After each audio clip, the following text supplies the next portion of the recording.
जब भी भगवान महादेव के मंदिर में आप जाते हैं, हाथ में लोटा लें। शंकर जी को पीतल के लोटे से जल चढ़ाने की भारी महिमा है, इससे वंश वृद्धि नहीं रुकती। पीतल का लोटा, सूर्य भगवान को तांबे के लोटे का प्रभाव है और भगवान महादेव को पीतल या रजत चांदी का लोटा। पीतल बहुत विशेष है, पीतल के लोटे में जल भरें, चांदी का है और ठीक है, बढ़िया है। लेकिन कौन मद्दा है कौन महंगा है, सस्ता महंगे की बात नहीं है। इसमें एक धातु की बड़ी विशेषता है। तो उसमें आप लोटा जल से भरें, उसमें एक फूल डालें, बेलपत्र उसमें डालें और भगवान शिव के ऊपर चढ़ाएं और इस रामायण की चौपाई को बोलते हुए आशुतोष तुम अवडर दानी, आरती हरहु दीन जनु जानी। आशुतोष तुम अवडर दानी, आरती हरहु दीन जनु जानी। देवताओं में शीघ्र ही प्रसन्न होने वाले यदि कोई देव हैं तो उनका नाम भगवान महादेव है। देखिए एक बात सुनिए आप, राम जी के बच्चे नहीं पूजे, कृष्ण के बालकों की पूजा नहीं हुई, लेकिन ऐसे भगवान महादेव हैं जो स्वयं पूजते हैं। मैया जी पूजती है, बाबा का वाहन पूजता है, गणेश जी पूजते हैं, गणेश जी के दोनों बच्चे पूजते हैं, शुभ और लाभ। उनकी घरवालियां पूजती हैं, रिद्धि और सिद्धि, यहाँ तक के कंठ में पड़ा हुआ बासुकी नाग भी पूजता है। ऐसे भगवान शिव हैं जिनके एक घाट पर सभी पानी पीते हैं। शिव करुणा के प्रतीक है। आप किसी भी देवी देवता के भक्त हैं, यदि हृदय में भगवान शिव की आराधना नहीं है तो सगरी पूजा व्यर्थ है, बेकार है, किसी काम की नहीं है। और हूँ एक गुप्त मत सबई कहूँ कर जोर, शंकर भजन बिना नरह भगतन पावहु मोर। स्वयं नारायण कहते हैं कि महादेव की कृपा के बिना तो भक्ति मिल ही नहीं सकती। जेहि पर कृपान करहि पुरारी, सोन पाव मुनि भगति हमारी। नारायण ने नारद जी से बात कही, इसलिए मैं ये सागर की पवित्र व्यासपीठ से निवेदन करूंगा। पूरी दुनिया में मुझे सुना जा रहा है कि भगवान शंकर को अपनी पूजा से कभी अलग मत करना, विलग मत करना, आपके संपूर्ण कार्य फटाफट बनेंगे। कोई भी व्यक्ति अपने मुख से भगवान शंकर का नाम ले लेता है, तीर्थ की तरह उसका मुख पवित्र हो जाता है। इधर सुनिए आप, मैं एक श्लोक बोल रहा हूं। श्री शिवाय नमस्तुभ्यं मुखम व्याहरते यदा, तन मुखम पावनं तीर्थम सर्व पाप विनाशनम। श्री शिव महापुराण के विद्येश्वर संहिता का अध्याय नंबर 23 का श्लोक नंबर 7 है। जो अपने मुख से श्री शिवाय नमस्तुभ्यम बस इतना सा उच्चारण करता है, उस व्यक्ति का मुख तीर्थ की तरह पवित्र हो जाता है। ये गुरु मंत्र नहीं है, आपस में एक दूसरे के व्यवहार में जैसे हम राम राम बोलते हैं, राधे राधे बोलते हैं, उसी प्रकार से एक दूसरे के बीच में भैया श्री शिवाय नमस्तुभ्यम, बस इतना सा बोलने पर श्री शिवाय नमस्तुभ्यम मुखम व्याहरते यदा, तन मुखम पावनम तीर्थम सर्व पाप विनाशनम। श्री शिव महापुराण विद्येश्वर संहिता अध्याय नंबर 23 और श्लोक नंबर 7। इसमें लिखा है कि यदि किसी व्यक्ति के मुख से श्री शिवाय नमस्तुभ्यम इतना शब्द निकलता है, उसका मुख तीर्थ की तरह पवित्र होता है। और ऐसे मुख का यदि कोई दर्शन कर ले तो उसे त्रिवेणी नहाने का फल तत्काल प्राप्त हो जाता है। ऐसा बड़ा मेरी लैंग्वेज आपकी समझ में आ रही है, मेरी भाषा है, ब्रज की भाषा समझ लेते होंगे आप। जब खोरई में मेरी भाषा समझ में आ गई तो यहाँ क्यों नहीं आएगी। तो मैं कुछ सूत्र यहाँ से आपको निवेदित करूंगा, वो आप रख लें अपने पास, वो आपके काम आएंगे। तो तन्मुखम पावनम तीर्थम सर्व पाप विनाशनम। जो भगवान महादेव का नाम अपने मुख से, देखो ये शंकर का चरित्र है, इसलिए यहां शिव की महिमा है। कोई भी नाम आप अपने मुख से लेते हैं तत्काल हमारा मुख पवित्र हो जाता है, और ऐसे मुख का कोई दर्शन कर लेता है तो उसके भी ताप प्रताप संताप समाप्त हो जाते हैं, उसके भी पाप कट जाते हैं। तो तन्मुखम पावनम तीर्थम सर्व पाप विनाशनम। ऐसा मुख तो साक्षात तीर्थ दर्शन के बराबर है, और उसका हम दर्शन कर लेते हैं तो सर्व पाप विनाशनम, संपूर्ण पाप जल करके राख हो जाता है। शिव ओम गाते चलो, शंकर का ध्यान लगाते चलो। भगवान शंकर तो एक ऐसा देवता है जो अपनी चिंता ही नहीं करता, अपनी परवाह नहीं करता। लिंग पुराण में कथा दी है, एक कोई चोर डकैत महादेव के मंदिर के आगे से निकला, तो उसमें पीतल का बहुत बड़ा घंटा लटक रहा था पिंडी के ऊपर। तो उसने सोचा कि भारी घंटा है, क्यों न मैं इसको ही उतार लूं, बहुत पैसा मिलेगा। भगत एक संग का चला, शिव को मनाने के लिए घुस गया अंदर मंदिर में। भगत एक शिव का चला, भगत तो था नहीं, ठगत था।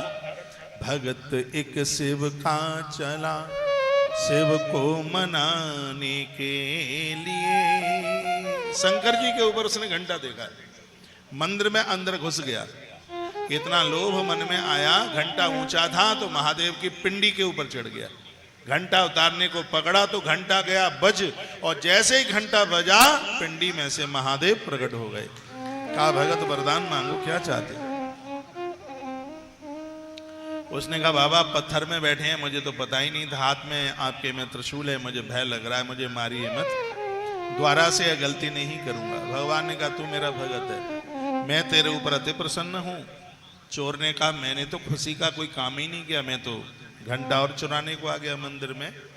तब भगवान महादेव कहते हैं भाई सुन, लोग सुबह ही सुबह ठंड में आते हैं, कोई एक लोटा पानी चढ़ा देता है, कोई पौआ भर दूध लाके चढ़ा देता है, कोई आग धतूरे की माला चढ़ा देता है, कोई बेल पत्रियां चढ़ा देता है। ऐसा भगत मंदिर में पहली बार आया जिसने अपने आप को ही मेरे ऊपर चढ़ा दिया, तो मांग ले क्या चाहिए। ऐसे अद्भुत 3 लोक 14 भवन के मालिक भगवान महादेव हैं, भगवान शिव है। शिव में जो इकार है वो भगवान की कृपा ही तो है। हाँ, जो उस कृपा को नहीं चाहता तो शिव में से ई की मात्रा निकाल दो तो जीवन क्या है, सब कहते हैं मुर्दा। जो भगवान की आराधना, भगवान की कृपा, शिव की कृपा को नहीं चाहता उसका कोई जीवन ही नहीं है, जिंदगी मुर्दा है बिल्कुल। 3 शब्द महादेव के मुख से निकले, सत्यम शिवम सुंदरम। यों तो आ उ मा जो ओमकार है ये भगवान शिव से प्रकट हुआ है। अभी मैं उसका निवेदन आपको करूंगा, लेकिन गोस्वामी जी ने जो रामायण लिखी तो उसके निर्माण होने पर विद्वान लोगों ने, काशी के विद्वानों ने उसको फेल कर दिया। गांव की भाषा में लिखी हुई है और ये विद्वान इसको पास नहीं करते। तो शंकर एक बूढ़े ब्राह्मण का भेष बना के आ गए और भगवान महादेव ने कहा कि इसको शिवालय भेजिएगा, इसको विश्वनाथ के मंदिर में रखिए और वहां से समाधान मिलेगा। तो जितने भी ग्रंथ थे वो सब नीचे रखे, सबके ऊपर रामायण रख दी गई।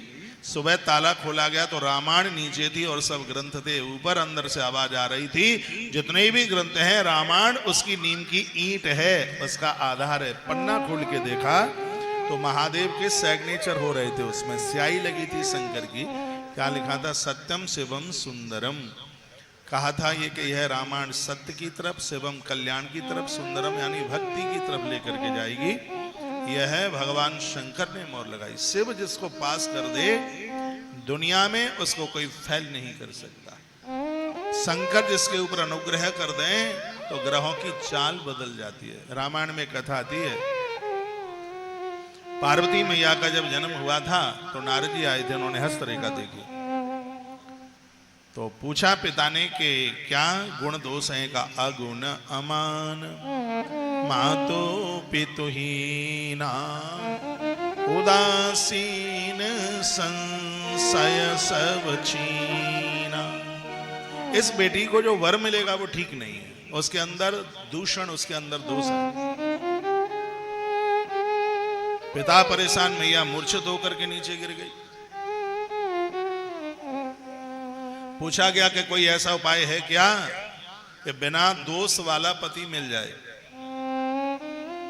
तब नारद जी ने एक बात कही, ब्रह्मा ने जो लिखा है उसमें कील ठोकी है महादेव ने उसको बदल दिया है। यदि तुम्हारी बेटी वन में शिव का तप करे तो दूषण भूषण में बदल जाएगा। जो तप करही कुमार तुम्हारी, भाव ही मेटी सकहीं त्रिपुरारी। जो तप करही, नारद जी कहते हैं यदि आपकी बेटी तप करे, तपस्या करे, तो ऐसे भगवान शंकर हैं वो जन्म पत्री के संपूर्ण दोषों को समाप्त कर देंगे। तो इतनी सी बात कह करके मैंने ये कहना चाहता हूं आपके बीच में, आपको गुरु मंत्र में कोई भी मंत्र मिला हो, ओम नमः शिवाय रोज जपिए। आने जाने के व्यवहार में भैया श्री शिवाय, पूरा नमस्तुभ्यम नहीं बोल सकते हैं तो श्री शिवाय तो बोल ही सकते हैं, ओम नमः शिवाय बोल सकते हैं। तो यहाँ बोल सकते हैं श्री शिवाय नमस्तुभ्यम मुखम व्याहरते यदा, तन्मुखम पावनम तीर्थम सर्व पाप विनाशम। तो जो श्री शिवाय नमस्तुम बोलेगा उसका मुख तीर्थ रूप हो जाएगा। और ऐसे मुख का यदि कोई दर्शन कर ले तो सर्व पाप विनाशनम, दर्शन करने वाले के सभी पाप जल जाएंगे। यह भगवान के इस नाम का इतना बड़ा प्रभाव है। तन्मुखम च तदा यो वै पश्यति प्रीतिमं नर, तीर्थजन्यम फलम तस्य भवति ते सुनिश्चितम। इसमें तो ये लिखा है कि कोई श्री शिवाय नमस्तुभ्यम बोलता है, ऐसे व्यक्ति का हम मुख देख लें तो हमें महाकाल की यात्रा करने का, काशी की यात्रा करने का फल प्राप्त हो जाता है। ये नीचे का 8 नंबर का जो श्लोक है वो यही कहता है। ये कहता है कि तीर्थ यात्रा करने से जितना फल तुम प्राप्त करते हो वही फल भगवान शिव का नाम अपने मुख से जो उच्चारण करता है उसका मुख देख लें तो तीर्थ यात्रा का फल तत्काल प्राप्त हो जाता है। ऐसी महिमा का वर्णन। तो जरूर यह बात कोई चुटकला नहीं है, कोई कहानी नहीं है। सार गौरत भगवान व्यास ने जिसको प्रमाणित किया है उनके द्वारा ही कहा गया, यत्र त्रयं सदा तिष्ठेत् तदक्षुभतरं ध्वजा तस्यः दर्शन मात्रेण बेणी स्नान फलम लभेत। क्या लिखा हुआ है कि जो लोग माथे पर विभूति भस्म लगाते हैं, कंठ में रुद्राक्ष पहनते हैं और जिह्वा से भगवान शंकर का नाम जपते हैं। एक बार फिर बात रिपीट कर रहा हूं, जो लोग माथे पर भस्म त्रिपुंड लगाते हैं, कंठ में रुद्राक्ष पहनते हैं और जिह्वा से भगवान महादेव का नाम जपते हैं, लिखने लायक बात है, ऐसे व्यक्ति का दर्शन करने से बेणी स्नान फलम लभेत, प्रयाग में त्रिवेणी नहाने का फल तत्काल प्राप्त हो जाता है। ऐसा कोई व्यक्ति मिल जाए, माथे पर त्रिपुंड लगाए, मैं लगाए हूं ना, मैं माथे पर त्रिपुंड लगाए हूं और गले में रुद्राक्ष पहने हूं और जिह्वा से शंकर का नाम ले रहा हूं, तत्काल आपको त्रिवेणी नहाने का फल प्राप्त हो रहा है। इसमें लिखा है। इसमें जब यहां से कथा में से आप जाएं अपने घर तो घर के लोग या अड़ोसी पड़ोसी आपको ये कहें कि कहां से आए हो, तो कह देना प्रयाग में हम त्रिवेणी नहा के आए। तो वो लोग अचंभित होंगे, कहा भैया 2 बजे तो तुम हमारे ही पास बैठे थे, तुम त्रिवेणी कहां से नहा के आ गए। तो उनको कह देना कि शिव महापुराण के विद्येश्वर संहिता के 23 नंबर के अध्याय के 9 नंबर के श्लोक में ऐसा लिखा है, कोई व्यक्ति माथे पर त्रिपुंड लगाए, गले में रुद्राक्ष की माला पहने और मुख से शिव नाम का उच्चारण कर रहा हो तो उसका दर्शन करते ही, उसका मुंह देखते ही प्रयाग में त्रिवेणी नहाने का फल प्राप्त हो जाता है। बोल देना, वृंदावन से कौशिक महाराज आया और उसने व्यासपीठ पर बैठ करके बात कही, उनके माथे पर त्रिपुंड लगा था, गले में रुद्राक्ष पहने थे और शिव का नाम ले रहे थे तो उन्होंने कहा कि तुमने हमारा मुंह देख लिया है तो तुम त्रिवेणी नहा करके आ गए हो। ये मेरी महिमा नहीं है, आप में से कोई भी हो, कोई भी आप में पूरे परिसर में जितने बैठे हैं, माथे पर है त्रिपुंड, कंठ में है रुद्राक्ष और जिह्वा पर है महादेव का नाम। ऐसे स्त्री पुरुष का दर्शन करने मात्र से श्री प्रयाग में त्रिवेणी स्नान करने का फल प्राप्त हो जाता है। लिखा है, मैं तो प्रमाण के साथ बात कर रहा हूं। इसमें विद्येश्वरी संहिता अध्याय नंबर 23 श्लोक नंबर 9, इसमें लिखा है कि यत्र त्रयं सदा तिष्ठेत् तक्षुभतरं ध्वजा तस्य दर्शन मात्रेण वेणी स्नान फलम लवे। त्रिवेणी स्नान फलम लवे, तो उन्हें त्रिवेणी नहाने का फल प्राप्त हो जाता है। चंदन रोज लगाया करो, चंदन का बड़ा महत्व पद्म पुराण में है। एक श्लोक बोल रहा हूं, चंदनम महत् पुण्यम सर्व पाप प्रणाशनम आपदाम अपहरतारम लक्ष्मी तिष्ठति सर्वदा। जो चंदन से भगवान को स्नान कराएंगे, चंदन से भगवान को स्नान कराते हैं, उसको करोद्वर्त स्नान कहते हैं। भगवान को चंदन से स्नान कराइए। अभी गर्मी का समय चल रहा है, आम के रस से भगवान का स्नान कराया जाता है, भस्म से भगवान का स्नान कराया जाता है, उसी प्रकार से चंदन से भगवान का स्नान कराया जाता है। रात्रि को समी पत्र पानी में गंगाजल में छोड़ दिए जाते हैं और सुबह उस जल के द्वारा भगवान शिव का स्नान कराया जाता है। इसका परिणाम यह है कि आपके घर पर किसी का जादू टोना टोटका अलाय वलाय ये सब चीजें रहेंगी नहीं, घर का वास्तु दोष भी समाप्त हो जाता है। रात्रि को गंगा जल में समी के पत्ते डालिएगा, फिर उस जल से महादेव को स्नान कराइए। किसी भी प्रकार का जादू टोना टोटका किसी का चल ही नहीं सकता। समी पत्रियों की इतनी बड़ी महिमा है। आपने कोई नया मकान बनाया, आपने दुकान बनाई है और उसका गृह प्रवेश करने को आप जा रहे हैं, तो समी की लकड़ियों से आप वहां हवन कीजिए, यज्ञ कीजिए। उस घर में किसी भी प्रकार का वास्तु दोष नहीं रह सकता। जो घर मत्स्य पुराण में वर्णन है, जो घर गौमुखी है वो रहने के लिए बहुत ज्यादा बढ़िया है। कारोबार सिंहमुखी है वो व्यापार के लिए ज्यादा बढ़िया है। जो आप कोई फैक्ट्री बना रहे हैं, गोदाम बना रहे हैं, दुकान बना रहे हैं, वो सिंहमुखी होना चाहिए। जो आप रहने के लिए आवास बना रहे हैं, अपना मकान बना रहे हैं, वो सिंहमुखी नहीं है, ठीक है। शेरमुखी बनाओगे तो घर में सिगरे सिंह की तरह ही दौड़ेंगे, और गौमुखी बनाओगे तो सब गौ माता की तरह सहज रूप से रहेंगे। तो ये सिंहमुखी और गौमुखी, इसको कैसे समझा जाएगा? जिसका फ्रंट मुंह फाड़े हो, चौड़ा हो फ्रंट और पीछे हो सिकुड़ा, उसको कहते हैं सिंहमुखी। ऐसा मकान है, ऐसा मकान है दुखदाई है। ऐसी दुकान बढ़िया है, ऐसा गोदाम बढ़िया है, ऐसी फैक्ट्री बढ़िया है, ऐसा शोरूम बढ़िया है जिसका फ्रंट हो बड़ा, पीछे की भुजा हो छोटी और बराबर की बगल बराबर हो, साइड की हो बराबर, पीछे की हो छोटी और मेन फ्रंट की हो बड़ी, इसको कहते हैं सिंहमुखी। ये व्यापार के लिए बहुत बढ़िया है।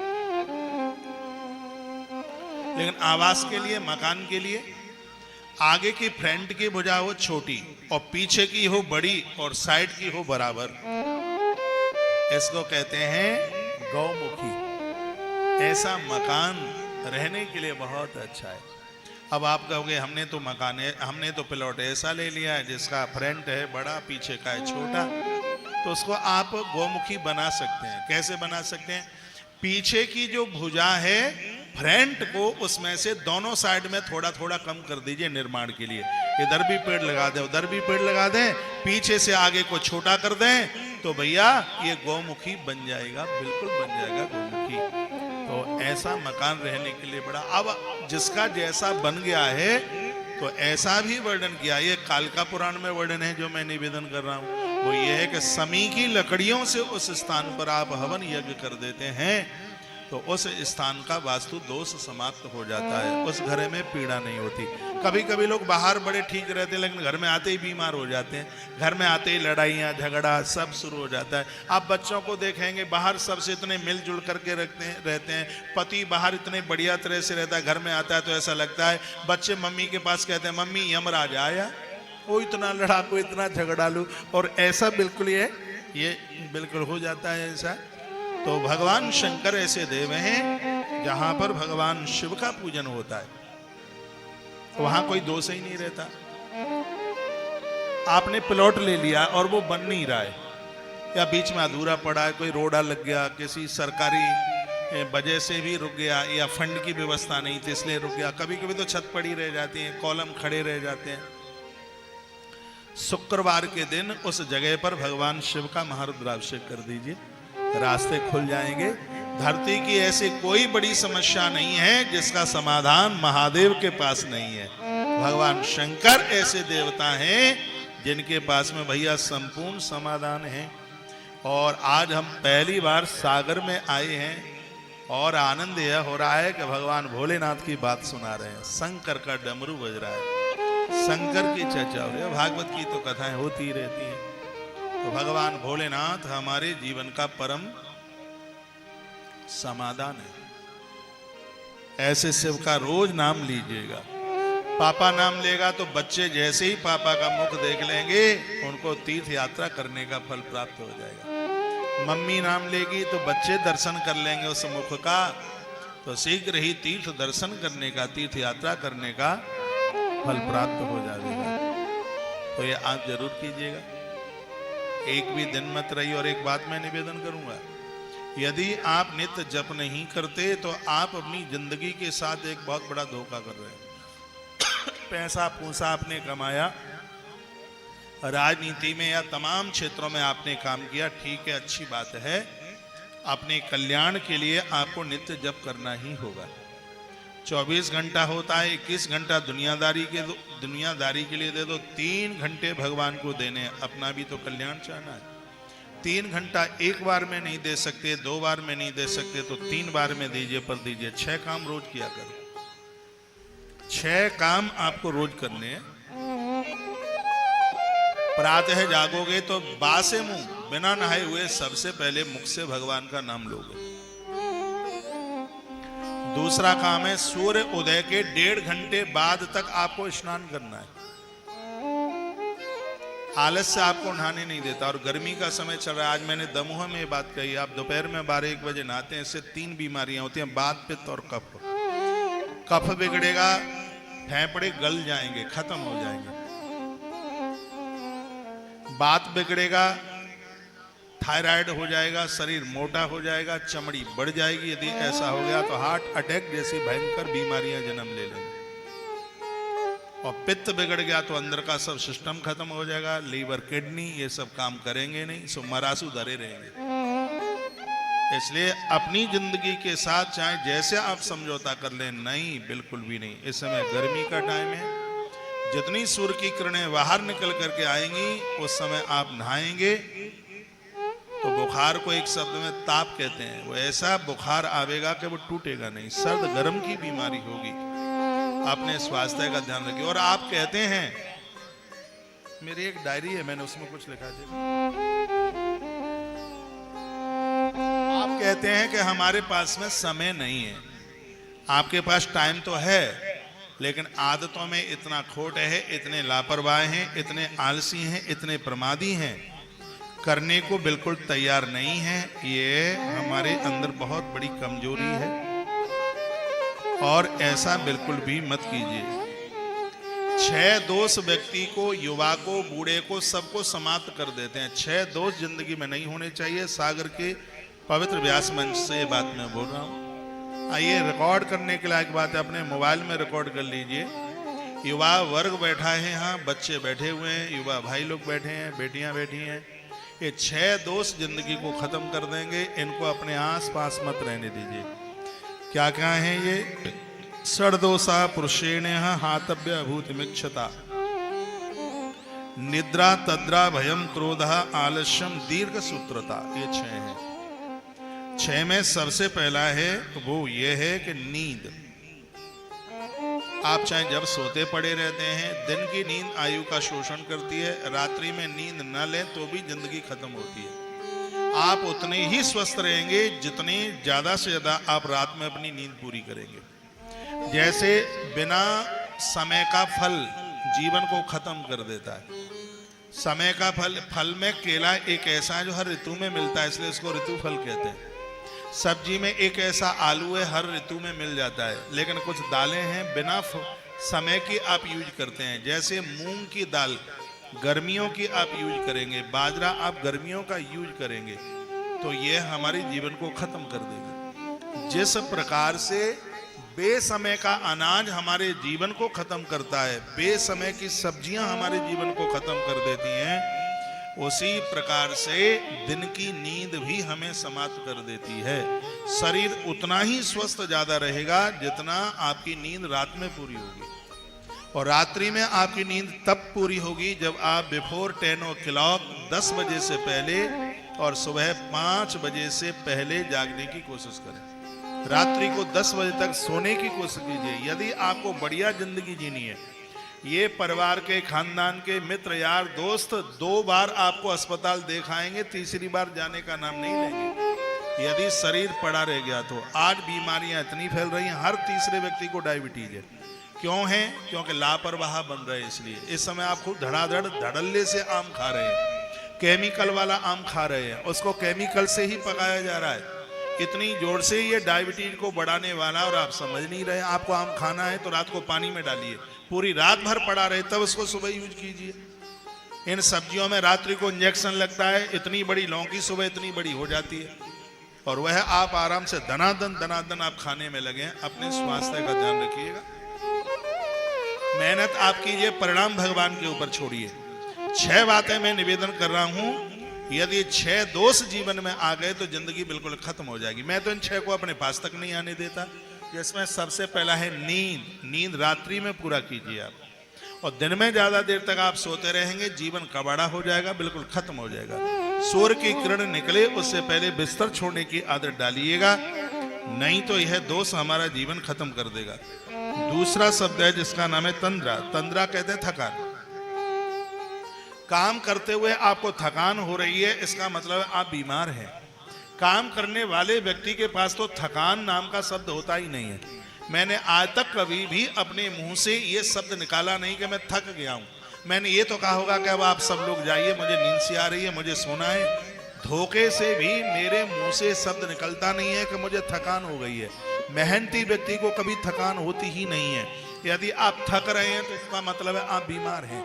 यदि आप थक रहे हैं तो ये बिल्कुल परफेक्ट है कि बीमारियों ने आपके शरीर में अपना घर बना लिया है। ऐसा जीवन जीना है जिसमें आपको थकान ना हो। दिन में जो व्यक्ति सोता है, रात को जागता है, 100% उसको थकान होगी और श्वास की बीमारी उसको होगी। दिन में सोने से, रात को जागने से श्वासें ज्यादा चलती हैं, यहाँ तक कि व्यक्ति टीबी का मरीज भी हो सकता है। और मैं जो भी बातों को आपके बीच में निवेदन कर रहा हूं, ये सब शास्त्र सम्मित बात है। मैं तो श्लोक बोल रहा हूं ना, षड दोषा। यदि मैं गलत बोल रहा हूं तो कोई मेरी बात काट के तो बताए फिर। हाँ, कोई ये कहे कि तुमने प्रमाण कोई गलत दिया है तो मेरी बात को कोई काट करके बताए कि तुमने इस जगह पर मिस्टेक के साथ कोई बात की है। षड दोषा पुरुषेण हातव्य भूत मिक्षतः निद्रा तंद्रा भयम क्रोधा आलस्यम दीर्घ सूत्रतः। ये 6 दोष हैं, वो व्यक्ति का कबाड़ा कर देते हैं। पहला है नींद पूरी नहीं होगी या दिन में आप ज्यादा सोते हैं। दूसरी बात है आप थकान का एहसास करते हैं, आप थकान का महसूस करते हैं। तीसरी बात है भय। ऐसा कोई काम किया जिससे आप भयभीत हैं, ऐसा काम करना ही मत जिसमें भयभीत होना पड़े। पुलिस स्टेशन से डर किसको लगेगा?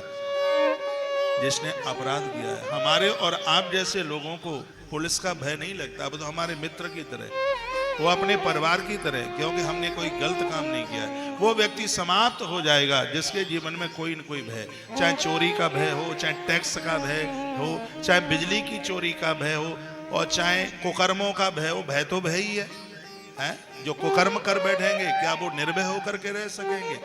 जिंदगी बढ़िया उसी की है जो निर्भय होकर के विचरण करता है। ऐसा कोई जिंदगी में काम मत करना समाज में लज्जित होना पड़े और भयभीत होकर के जीना पड़े। ऐसा चाहे आप स्त्री हो चाहे आप पुरुष हो, उस व्यक्ति की भी जिंदगी खत्म है जो भयभीत होकर के जीवन जी रहा है। भय काय बात का है? भय हमें क्यों होगा? हमने कोई गलत काम ही नहीं किया है, तो फिर भय किस बात का है? ऐसा जीवन जीना जिसमें हम निर्भय हो जाए।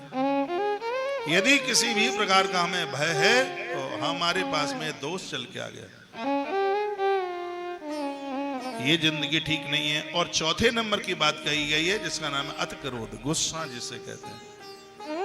क्रोध निद्रा तद्रा भयम क्रोध, क्रोध शब्द है। क्रोध व्यक्ति को बेहोश करके मानव से दानव बना देता है। क्रोध एक जलते कोयले की तरह है।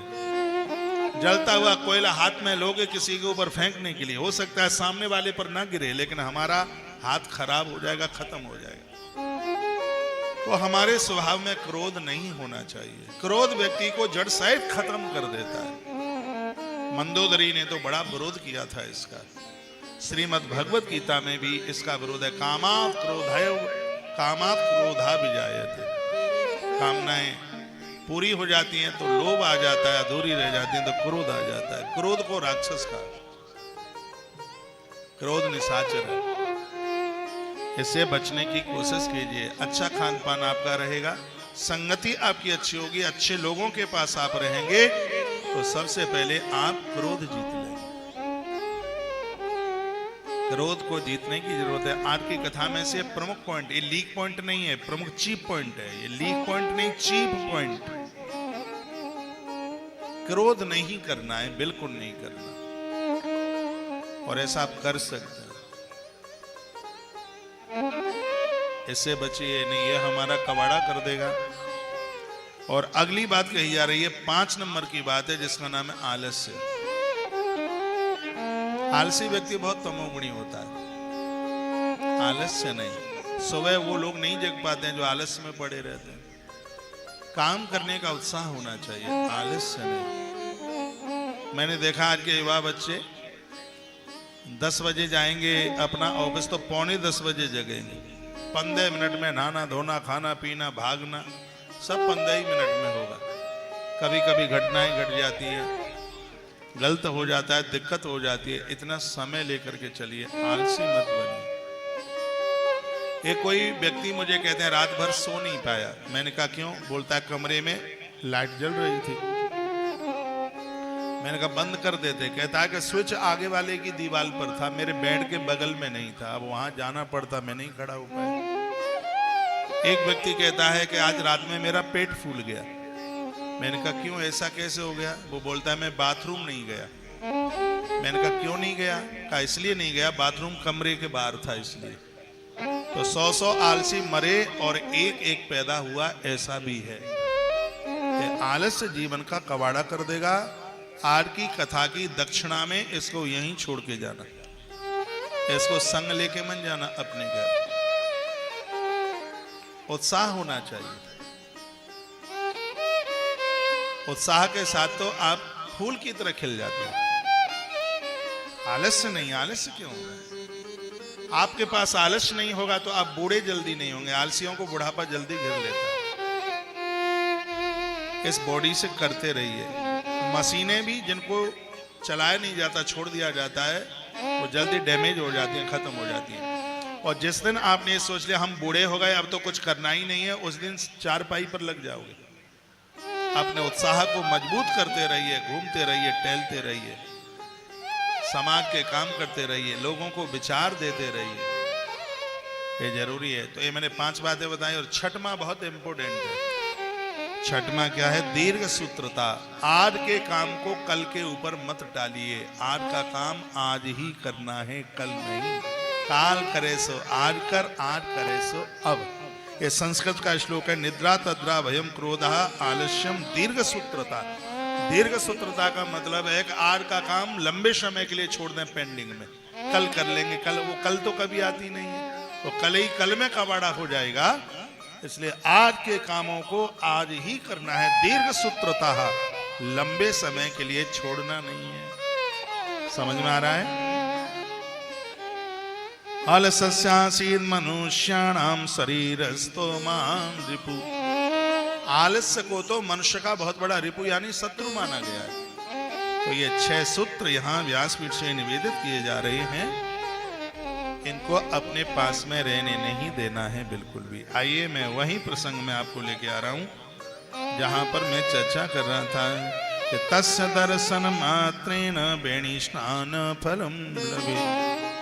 ऐसे महापुरुष जो भजनानंदी हैं, कभी किसी का अपकार नहीं करते, कभी किसी का बुरा नहीं करते, समाज सेवा में लगे हुए हैं। ऐसे लोगों का मुख हम देख लें, सिंह महापुराण कहती है कि हरि और हर का दर्शन करने का फल प्राप्त हो जाता है। ऐसे लोग जो परहित परमार्थ के लिए आए, परहित बस जिन के मन माही, परहित बस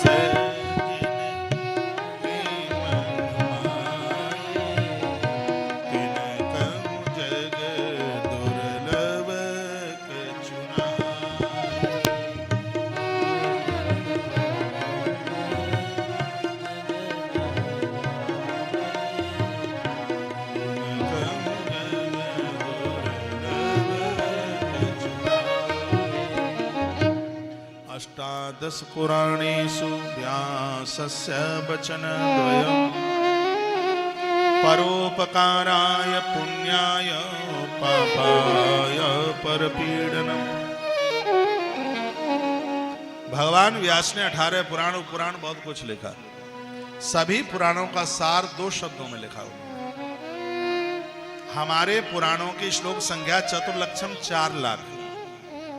हमारे 18 पुराणों में श्लोकों की संख्या है 4 लाख। सबसे ज्यादा स्कंद पुराण में 81,100, पद्म पुराण में है 55,000, ब्रह्म पुराण में है 35,000, श्रीमद् भागवत महापुराण में 18,000, श्री शिव महापुराण में है 24,000। मैंने तो इतनी कथाएं कर दी हैं तो सब पानी की तरह कंठस्थ है। सभी पुराणों की श्लोक संख्या है 4 लाख। तो 4 लाख मंत्रों का सार 2 शब्द में भगवान व्यास ने लिखा। क्या है 4 लाख मंत्रों का सार 2 शब्दों में? क्या है? अष्टादश पुराणेषु व्यासस्य वचनद्वयम् परोपकाराय पुण्याय पापाय परपीडनम्।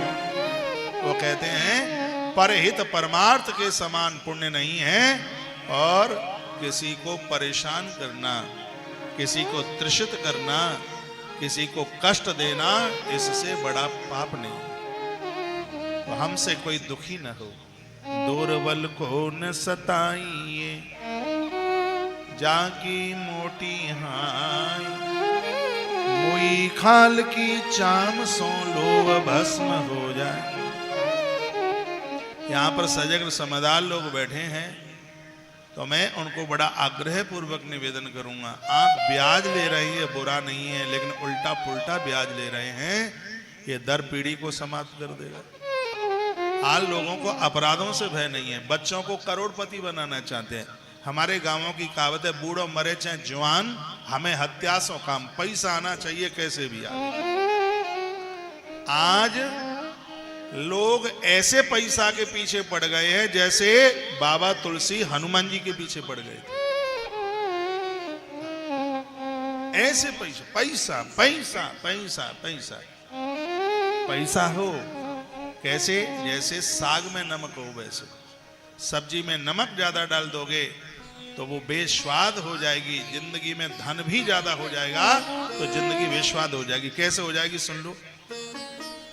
आप स्त्री हैं, आप पत्नी हैं, नौकरी है, क्यों इतना पैसा आवे, नौकरी फिर अलग से भी टाइम, इसमें बच्चों को टाइम नहीं दे पाओगे, तुम पति को टाइम नहीं दे पाओगे। आप पुरुष हैं, आप पति हैं, तो ना आप पत्नी को समय दे पाओगे, ना बच्चों को समय दे पाओगे, ना रिश्तेदारों को समय दे पाओगे, ना कुटुंब खानदान को समय दे पाओगे। और वो परिवार बिखर जाते हैं जिनके पास में अपनी फैमिली के लिए टाइम नहीं है। दिन रात को मिलाकर के 24 घंटा होता है। 24 घंटे का एक इंडेक्स बनाइए, 6-6 घंटे में 4 जगह बांट दीजिए उसको। 6-6 घंटा, 6 घंटा कमाने के लिए, कमाने में 6 ही घंटा लगाइए, 6 से 1 मिनट भी ज्यादा लगाने की जरूरत नहीं है। 6 घंटा आप 6 घंटे में नहीं कमा सकते, आप 72 घंटे में भी नहीं कमा पाएंगे। 6 घंटा अर्थ के लिए 6 घंटा परिवार, पूरे साल में 6 घंटे का एवरेज, रिश्तेदारी परिवार ये सब 6 घंटे का एवरेज लग जाए, ठीक है। और 6 घंटा धर्म, पूजा पाठ, तीर्थ यात्रा, उत्सव, कथा इत्यादि पूरे साल का आंकड़ा निकाला जाए तो पर डे 6 घंटा का उसका एवरेज आ जाए। और चौथा चरण है 6 घंटा पूरे साल में पर डे नींद लेने का 6 घंटे का एवरेज आ जाए। ये मृत्यु लोक आपके लिए स्वर्ग बन जाएगा, भाई बन जाएगा। 6 घंटा परिवार के लिए भी 6 घंटा। आप 10-20 मिनट पत्नी के पास बैठ लेते हैं। आप में से बहुत लोग हैं माता पिता जिंदे हैं तो भी मम्मी पापा के पास बैठ नहीं पाए, भाइयों के पास बैठ नहीं पाए, ससुराल में बैठ नहीं पाए, मित्रों के पास बैठ नहीं पाए।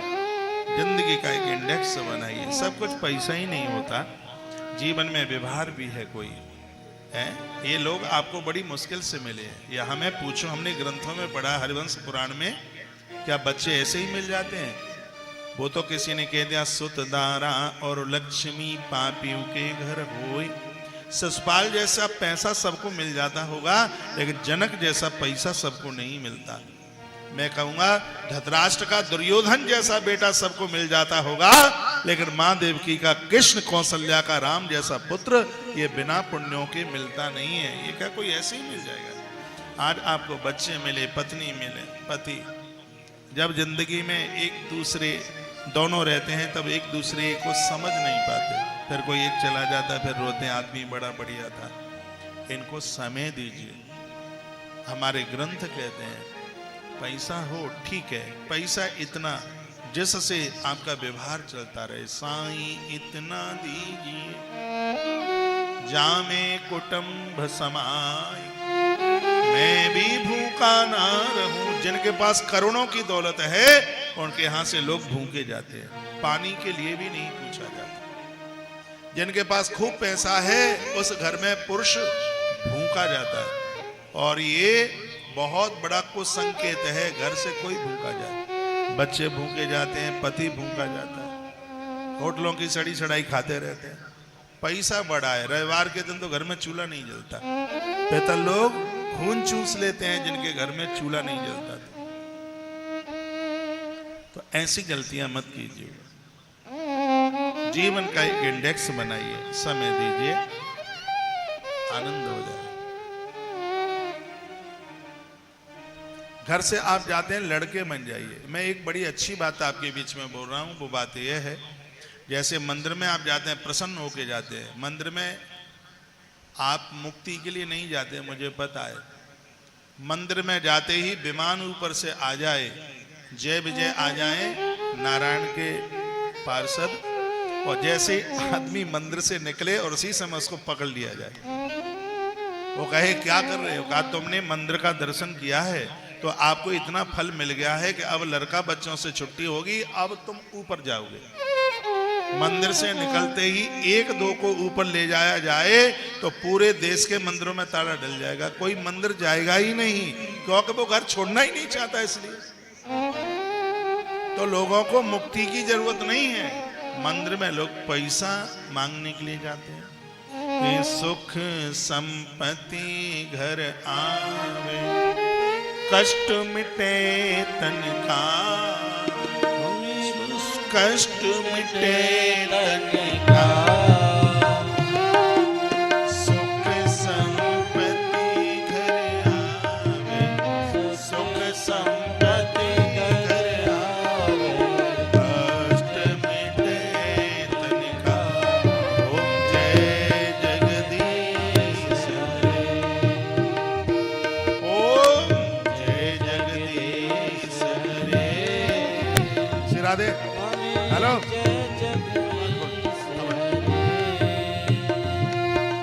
भक्त जनों के संकट, दास जनों के संकट, क्षण में दूर करे, ओम जय जगदीश हरे।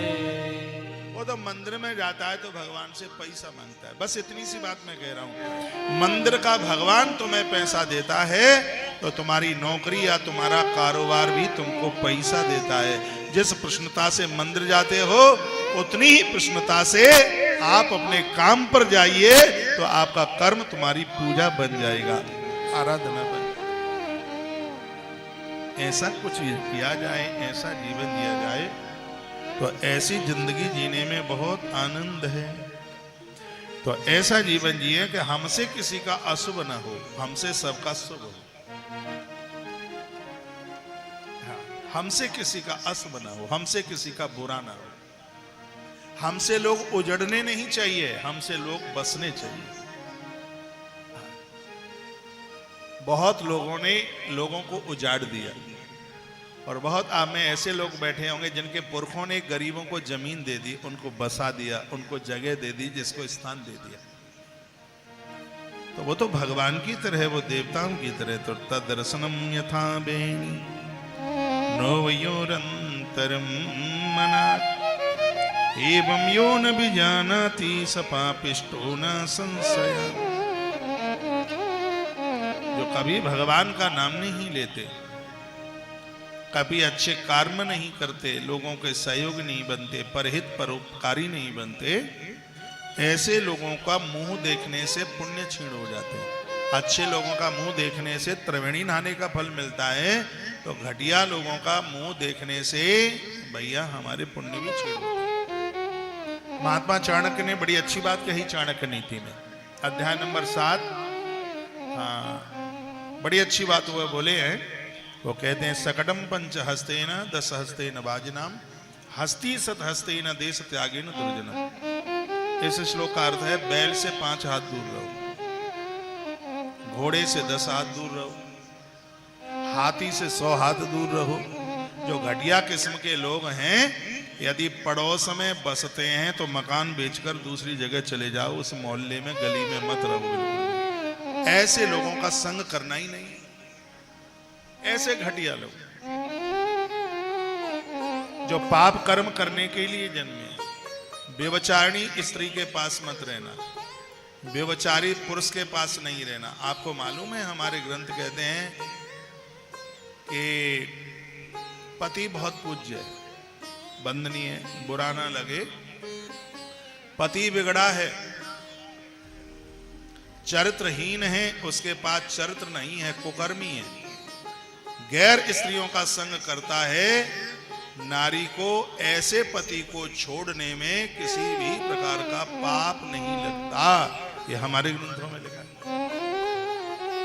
है। स्त्री कुकर्मी है, पति की बात मानती नहीं है, चाहे जहां चाहे जैसे घूमे, बच्चों के ऊपर ध्यान नहीं, उठा करके कंडिया उठा करके चल पड़े, चाहे जिस पुरुष से बात करे। नारी का आदर करना पुण्यों को बढ़ाता है, लेकिन ऐसी घटिया किस्म की नारी, उसको त्याग करने में किसी भी प्रकार का अपराध नहीं लगता, किसी भी प्रकार का पाप नहीं लगता। गुरु बहुत पूज्य है, गुरु भगवान के रूप में माना गया, लेकिन गुरु कुकर्मी है, गुरु चरित्रहीन है। मैं सागर की व्यासपीठ से निवेदन कर रहा हूं, ऐसे गुरु को त्यागने में 1% भी अपराध नहीं लगता, पाप नहीं लगता। गुरु हमें ईश्वर से जोड़ने के लिए होता है।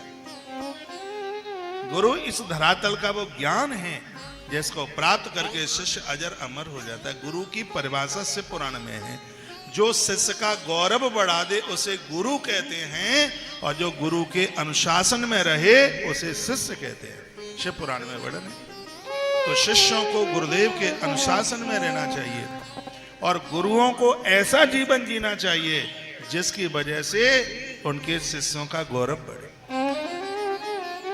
आज मेरे पास में कुछ भक्त लोग बैठे थे, मिश्रा जी थे, चौबे जी थे, दुबे जी थे। हम पूज्य दद्दा जी की बात कुछ कर रहे थे, जिन्होंने लोगों को मिट्टी के शिवलिंग के बारे में बताया। ये चीजें तो अनादिकाल से थी, लेकिन लोगों को पता ही नहीं था। उन्होंने ऐसे ऐसे सूत्र उखाड़ करके लोगों के सामने ला करके परोस दिए, और उनका यह कार्यक्रम देख करके मैं उनसे लाभान्वित हुआ।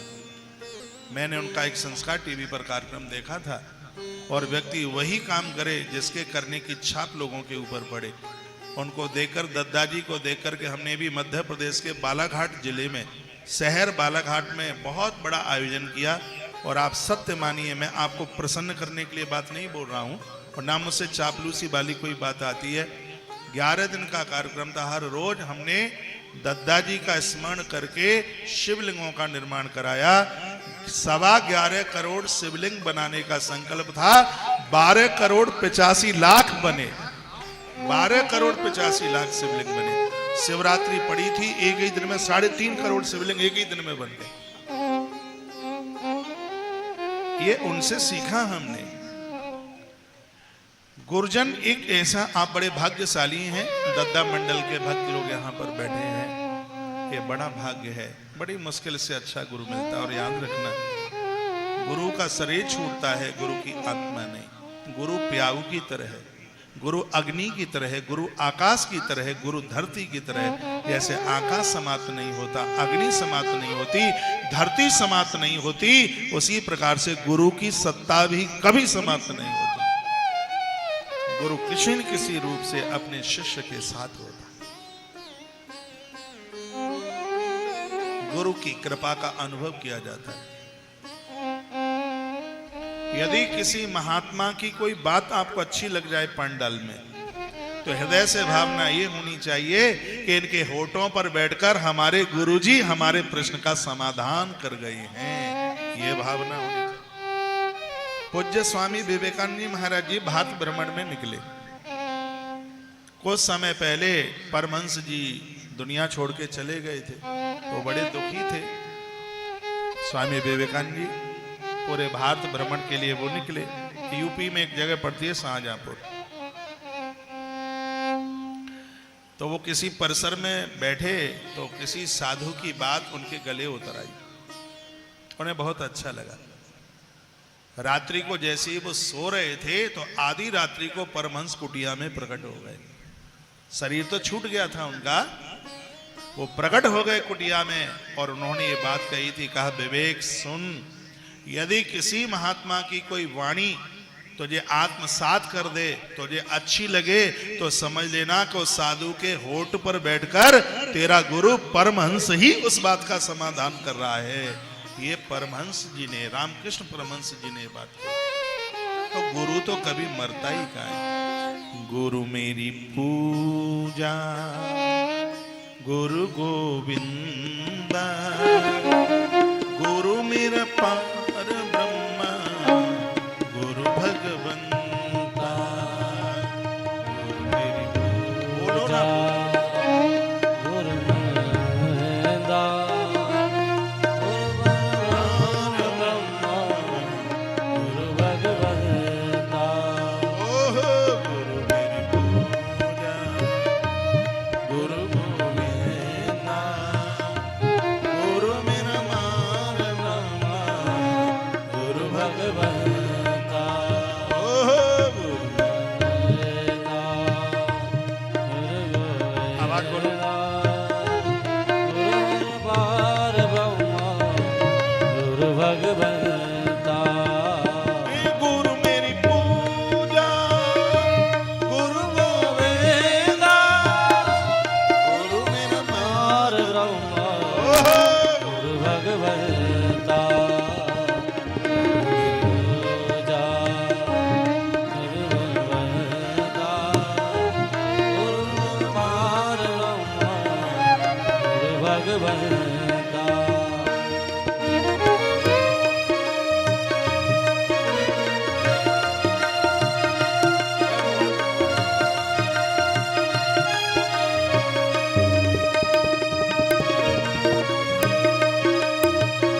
ताली बजाते रहिए।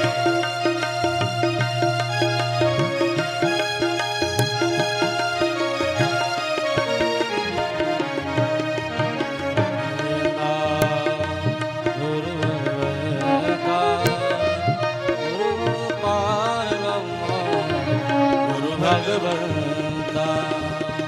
गुरु मेरी पूजा गोविंदा, गुरु पार ब्रह्मा, गुरु भगवंता।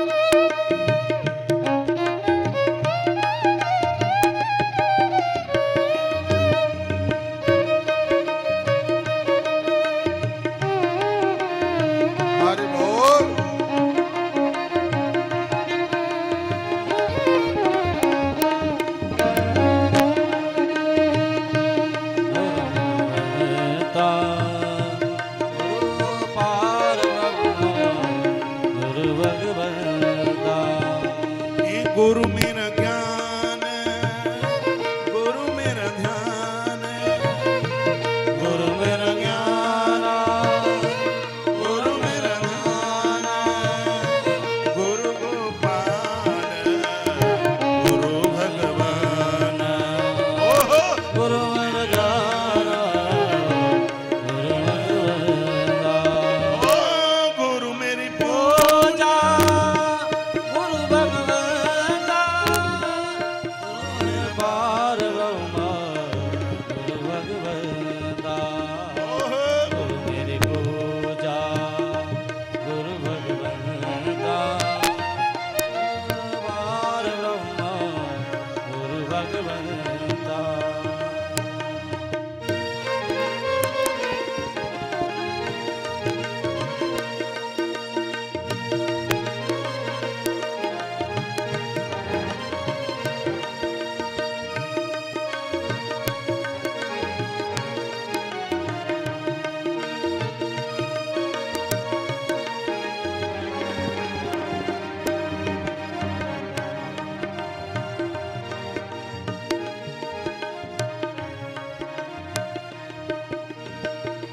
गुरु की शरण रहूं कर जोरे, गुरु की शरण रहूं कर जोरे, गुरु बिन मैं नहीं, गुरु नहीं रे। ओह गुरु मेरी पूजा, गुरु गोविंद। मेरी पूजा, गुरु भगवान, गुरु पार ब्रह्मा, गुरु भगवता। एक बार दोनों हाथ। पूजा, गुरु भगवता, गुरु पार ब्रह्मा, गुरु भगवता। ओह गुरु मेरी पूजा, गुरु भगवता, गुरु पार ब्रह्मा, गुरु भगवता।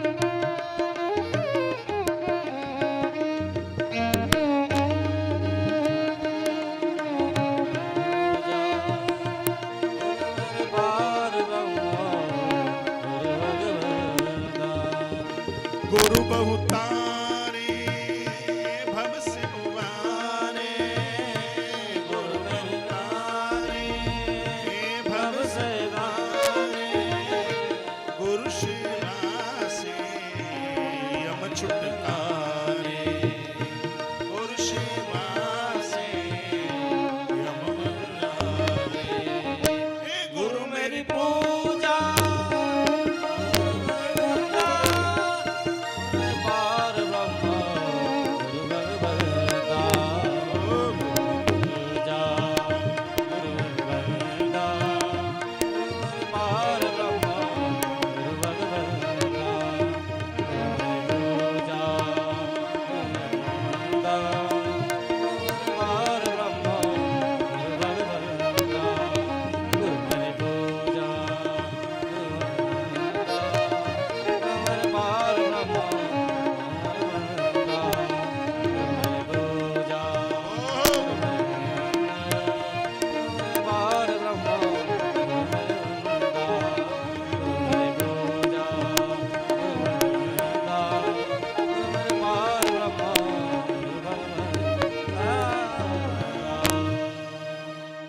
सदगुरुदेव भगवान की बोली महादेव बाबा की जय। विभूतर्यस्नो भाले नांगे रुद्राक्ष धारणम्, नाशे शिवमयी वाणी तम त्यजदे अदमं यथा। माथे पर भस्म लगा करके, त्रिपुंड लगाकर, कंठ में रुद्राक्ष पहनकर भगवान शिव की पूजा की जाती है तो वह पूजा करोड़ों गुना फलदायी हो जाती है। बहुत ध्यान से सुनिएगा। माथे पर भस्म त्रिपुंड लगाकर कंठ में रुद्राक्ष धारण करते हुए और जिह्वा से भगवान महादेव के नाम का जप करते हुए या किसी गुरुमंत्र का जप करते हुए और आप भगवान को नहलाते धुलाते हैं, पूजा पाठ करते हैं, तो उस पूजा का लाख गुना नहीं, शिव पुराण में वर्णन है, करोड़ों गुना उसका फल ज्यादा हो जाता है। इसलिए जीवन में महापुरुष की आवश्यकता हो जाती है, संत जनों की आवश्यकता हो जाती है। ये तो मंत्र कहीं भी लिखे मिल जाते हैं, किताबों में लिखे मिल जाते हैं, लेकिन वो मंत्र ऐसे प्रभावी नहीं होते जैसे बंदूक का कारतूस। जानते हैं आप बंदूक का कारतूस देखा है? यूपी वाले बैठे होंगे तो जरूर देखा होगा। बंदूक वहां इतना शौक है, लोग कंधे पर बंदूक रख रख के आज भी चलते हैं वहां। तो बंदूक का जो कारतूस है, गोली है, उस पर आप पत्थर मारिए, प्रहार कीजिए, वह अपना प्रभाव नहीं दिखाती। कुछ श्रोता आ रहे हैं, जगह मिल नहीं रही है, कार्यकर्ता लोग उनको व्यवस्थित करें, उन्हें बैठाएं। कहीं जगह नहीं मिले, मेरी नाक के सामने गैलरी पड़ी है, इसमें बिठाना शुरू कर दें। दो चीजों का आनंद धरती पर बैठ करके, एक भोजन और एक भजन। ये दीदियां आ रही हैं, कोई बात नहीं, यहां से बैठेंगे, आगे से आगे आ जाओ, यहां जाओ, आगे बालकनी में आ जाओ, यहां आ जाओ, आगे से आ जाओ। वैसे उस कोने में भी मुझे कुछ चेयर खाली सी दिखी है उधर, हाँ वहां बैठा दो।